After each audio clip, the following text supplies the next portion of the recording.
ఈ పాప శరీరం ఉన్నంత కాలము పాప స్వభావం అనేది ఉద్భవిస్తూనే ఉంటుంది.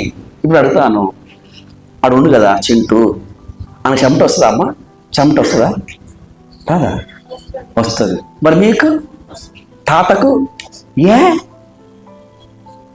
హల్లెలూయా. ఇప్పుడు శరీరం ఉన్నప్పుడు చెమట ఎలా వస్తుందో అదే ప్రకారంగా ఈ పాప శరీరం ఉన్నంత వరకు పాప స్వభావం ఏమవుతుంది? ఉద్భవిస్తూనే ఉంటుంది.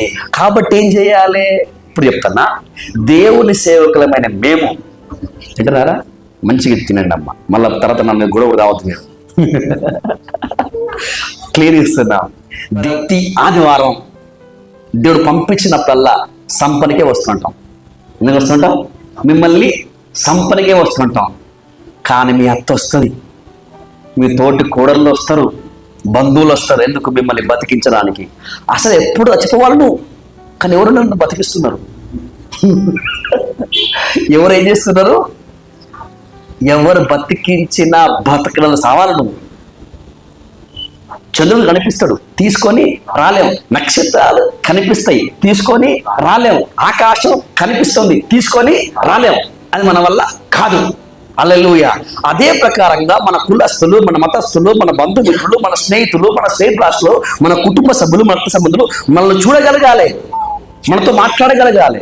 కానీ మనల్ని బతికించొద్దు. ఏం చేయొద్దు?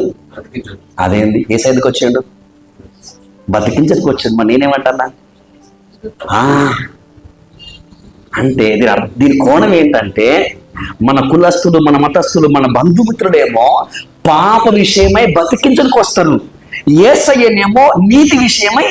అప్పుడు మన వారందరూ అంటే శరీర సంబంధులు, వేషధారులు, నామకార్థ క్రైస్తవులు ఏం చేస్తారు?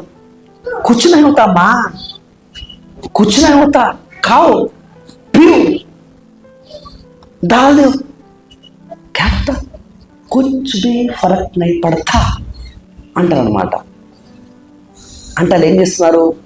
నీవు సమాధి చేసిన పాపమును, పాప భావాన్ని బతికించడానికి ఇంజక్షన్లు ఇస్తున్నారు, మెడిసిన్ ఇస్తున్నారు.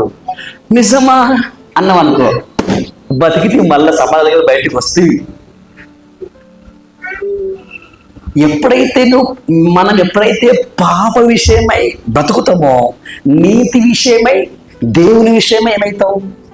చచ్చిపోతాం. అర్థం